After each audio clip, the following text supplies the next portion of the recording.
Captaincy নিয়ে বাংলাদেশ ক্রিকেটে একটা বড় ধরনের আলোচনা শুরু হবে এবং সেই আলোচনাটা অফিসিয়াল স্টার্ট হবে ঈদের আগেই। এবং আরো যদি স্পেসিফিক ভাবে বলি, আজকে 21 তারিখ, 24 তারিখে মাসের 24শে মার্চ এই আনুষ্ঠানিক আলোচনা দারুণভাবে প্রস্ফুটিত হবে। এটা নিয়ে অনেক আলোচনা, তর্ক বিতর্ক, হ্যাপিনেস আনহ্যাপিনেস, স্যাডনেস, অনেক কিছুই থাকবে। বাংলাদেশ ক্রিকেট বোর্ডের পরবর্তী যে বোর্ড সভা, সম্ভবত 19তম অথবা 20তম বোর্ড সভা, এত নাম্বারগুলো মনে থাকে না, সেটা অনুষ্ঠিত হতে যাচ্ছে আর মাত্র 3 দিনের মধ্যে, যেখানে অনেকগুলো আলোচ্য ইস্যু রয়েছে এবং অন্যতম প্রধান যে ইস্যুগুলো রয়েছে সেগুলোর একটা হচ্ছে বাংলাদেশ ক্রিকেট দলের, জাতীয় দলের ক্যাপ্টেন্সি ইস্যু। ক্যাপ্টেন্সি ইস্যু মানেই হচ্ছে নাজমুল হোসেন শান্ত জাতীয় দলের ক্যাপ্টেন থাকছেন কিনা, সেটা একটা বড় ইস্যু। যদি থাকেন কয় ফরম্যাটে থাকবেন সেটা ছোট হলেও বড় ইস্যু। টি-20 ফরম্যাটে নাজমুল হোসেন শান্ত ক্যাপ্টেন থাকবেন না, এটা মোটামুটি ডিসাইডেড, সেটেলড। সেই জায়গাটায় বাংলাদেশ ক্রিকেট বোর্ড কাকে রাখছে সেটাও একটা ইস্যু। এর সাথে অ্যাড হয়েছে যে বাংলাদেশ দলে অলওয়েজ আমরা দেখি যে বড় টুর্নামেন্টের আগে একজনকে ভাইস ক্যাপ্টেনের দায়িত্ব দেয়া হয়, কিন্তু রেগুলার ভাইস ক্যাপ্টেন বা রেগুলার ভাইস ক্যাপ্টেন্সির জায়গায় আসলে আমরা কাউকে দেখি না। কেউ যে ক্যাপ্টেনের অনুপস্থিতিতে দায়িত্ব নেবে অথবা ক্যাপ্টেনের সাথে ক্যাপ্টেন্সি শিখবে, সেই রানিং মেট বাংলাদেশ ক্রিকেটে অনেকটাই অ্যাবসেন্ট। সেই ব্যাপারগুলো সেটেল হবে। Let's come to the point. The first point is that Nazmul Hossain শান্তকে নিয়ে বাংলাদেশ ক্রিকেট বোর্ডের ভাবনাটা কি। তিনি কি ওয়ানডে এবং টেস্টের ক্যাপ্টেন্সি টি-20তে তিনি যেহেতু থাকতে চান না, করছেন কিনা। আগে টি-20 আলোচনাটাই করি। টি-20 ক্যাপ্টেন্সি নিয়ে যে আলোচনা হচ্ছে সেখানটা একজন ভাইস ক্যাপ্টেন দেওয়া হবে, এটা মোটামুটি নিশ্চিত। আলোচনায় রয়েছেন তাসকিন আহমেদ, লিটন কুমার দাস। লিটন কুমার দাস আলোচনায় যতটুকু তার ক্যাপাবিলিটি অফ ক্যাপ্টেন্সি নিয়ে, তার থেকে বেশি তিনি আলোচনায় তার পারফরম্যান্স নিয়ে। সবশেষ যে 20-এর অধিক টি-20 ইনিংসে অর্ধশতক করতে না পারা, সবশেষ 3 ফরম্যাট মিলিয়ে 47টা ইনিংসে মাত্র একটা 50 করা, ওয়ানডের যে পারফরম্যান্স সেখানকার কারণে তিনি দলেরই বাইরেও রয়েছেন। এখন লাস্ট সিরিজে লিটন কুমার দাস বাংলাদেশ দলকে জেতাতে বড় একটা ভূমিকা পালন করেছেন অ্যাজ আ ক্যাপ্টেন। উইন্ডিজের এগেইনস্টে উইন্ডিজকে বাংলাদেশ 3-0 হারিয়েছে। সেই লিটন কুমার দাসের অসাধারণ ক্যাপ্টেন্সির উপর নির্ভর করে লং রানে টি-20 ক্যাপ্টেন তাকে বানানো হবে কিনা। এবং লিটন কুমার দাসকে টি-20 ক্যাপ্টেন বানানো মানে কিন্তু পরবর্তী এশিয়ান ইভেন্ট এবং পরবর্তী আইসিসি ইভেন্টস এর জন্যই তাকে ক্যাপ্টেন বানানো। খেয়াল করে দেখবেন বাংলাদেশে এশিয়া কাপ রয়েছে সেপ্টেম্বর অক্টোবরের ওই সময়টায়। যখন বাংলাদেশ এশিয়া কাপ খেলবে টি-20 ফরম্যাটেই খেলবে, কারণ পরের ওয়ার্ল্ড কাপটা অথবা পরের আইসিসি ইভেন্টটা হচ্ছে টি-20 ফরম্যাটে। আবার পরের বছরে ভারতে রয়েছে টি-20 বিশ্বকাপ। সো আপনি যদি কাউকে ক্যাপ্টেন্সি দেন রাইট নাও, নাজমুল হোসেন শান্তকে সরিয়ে বা নাজমুল হোসেন শান্ত স্বেচ্ছায় সরে যাবার পর, তাহলে তাকে তো অন্তত এশিয়া কাপ, ওয়ার্ল্ড কাপ পর্যন্ত অন্তত একটা বছরের জন্য ক্যাপ্টেন্সি দেওয়া হবে। লিটন কুমার দাসের অ্যাকর্ডিং টু হিজ পারফরম্যান্স দলে থাকাটা যখন অনেকটা সংশয়, সেই অবস্থায় তাকে বাংলাদেশ ক্রিকেট বোর্ড ক্যাপ্টেন্সি দিবে কিনা, এটা হচ্ছে মূল আলোচনার বিষয়। এবং যেই আলোচনাটা 24 তারিখের বোর্ড মিটিংও থাকছে। তার সাথে কম্পিটিটর হিসেবে যিনি রয়েছেন তাসকিন আহমেদ, তার আবার অসাধারণ পারফরম্যান্স। ক্যাপ্টেন হিসেবে তিনি, আপনারা সবাই জানেন যে দুর্বার রাজশাহীর হয়ে ক্যাপ্টেন্সি করেছিলেন একদম বিপিএল এর লাস্ট ফেজটায়। সেখানটায় তাসকিনের ক্যাপ্টেন্সি অসাধারণ ছিল। অনেক হেকটিক সিচুয়েশনস এর মধ্য দিয়ে দল যাচ্ছিল শুরুর দিকটায়, সেখান থেকে একটা সময় মনে হচ্ছিল তারা প্লে অফে খেলে ফেলবে। তাসকিন আহমেদ ওই পার্টিকুলার টুর্নামেন্টের হাইয়েস্ট উইকেট টেকার ছিলেন, তিনি বেস্ট বোলিং ফিগারের মালিক ছিলেন।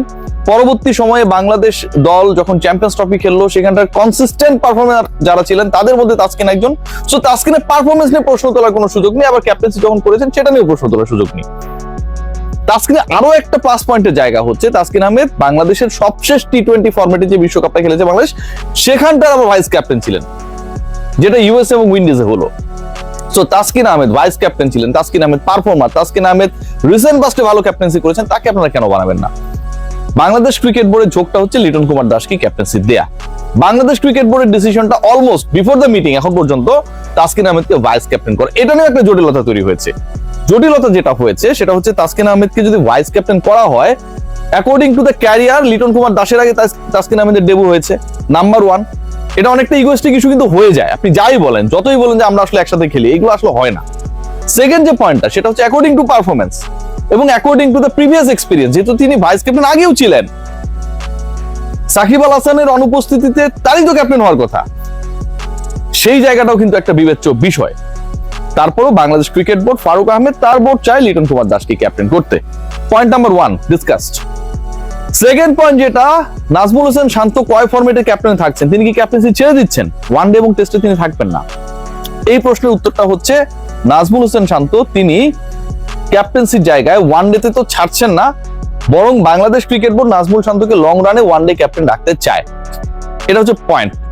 দ্বিতীয় পয়েন্ট যেটা, টেস্ট ক্যাপ্টেন্সির জায়গায় নাজমুল হোসেন শান্তর ভার কমানো, প্রেসার কমানো, তিনি যেন ওয়ানডেতে আরো বেশি ক্যাপ্টেন্সিতে ফোকাস দিতে পারেন, ব্যাটিংটা যেন আরো বেটার করতে পারেন, অন্য যে ফরম্যাট গুলো নিয়ে সমস্যা রয়েছে সেগুলোতে যেন আরো বেশি কনসেন্ট্রেট করতে পারেন, সেইগুলো হিসাব করে নাজমুল হোসেন শান্তকে কি টেস্ট ক্যাপ্টেন্সি থেকে সরানো হবে?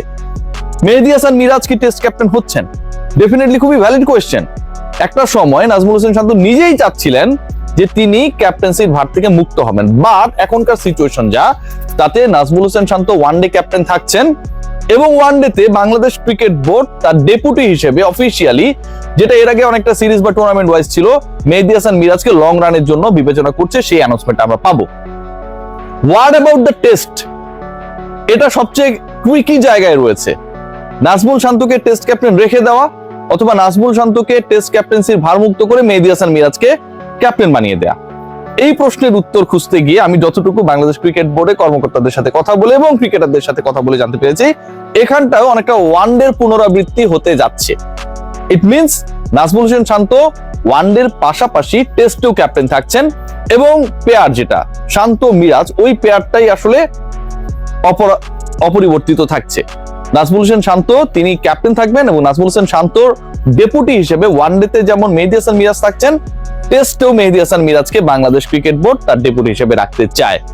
তার মানে বাংলাদেশ দলের আপনারা যে ট্যাগলাইনটা দেখেছেন, নেতৃত্বের যে জায়গা ডিস্ট্রিবিউশন 3 ফরম্যাটে, সেখানটায় আমরা 4টা নাম পাচ্ছি।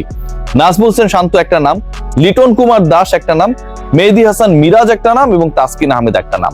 এই যে 4 জন, এই 4 জনই বাংলাদেশ ক্রিকেট দলের লং রানে আগামী নেতা এবং উপনেতা।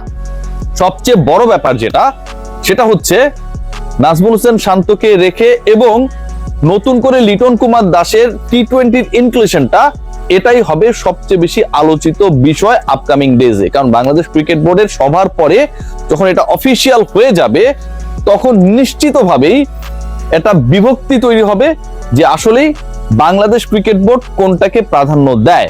পারফরম্যান্স, দলে থাকার অবভিয়াস যে ইস্যুটা, আমরা এর আগে আমরা বলেছি না যে তাসকিনকে আমরা ক্যাপ্টেন করতে চাই না কেন, কারণ তাসকিন ইনজুরি প্রবণ। তিনি তো অধিকাংশ ম্যাচে অথবা নাম্বারস অফ ম্যাচে তিনি কোনো কারণে ইনজুর্ড হয়ে গেলে 11 এর স্কোয়াডের বাইরে থাকবে, তখন কি ক্যাপ্টেন্সি করবে? এই প্রশ্ন যেমন ভ্যালিড যে তাসকিন ইনজুরি প্রবণ পেসার, তাই না?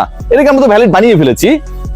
তাহলে যেই ক্রিকেটারের পারফরম্যান্স নাই, তিনি যদি কন্টিনিউয়াসলি তার সেই অফর্মটাকে বজায় রাখেন, তিনি কিভাবে দলে থাকবেন? তার দলে থাকাটা কি যুক্তিসঙ্গত? আপনার যদি ফিটনেস না থাকার কারণে আপনি দলে না থাকতে পারেন, পারফরমেন্স না থাকার কারণেও তো আপনি দলে নাও থাকতে পারেন।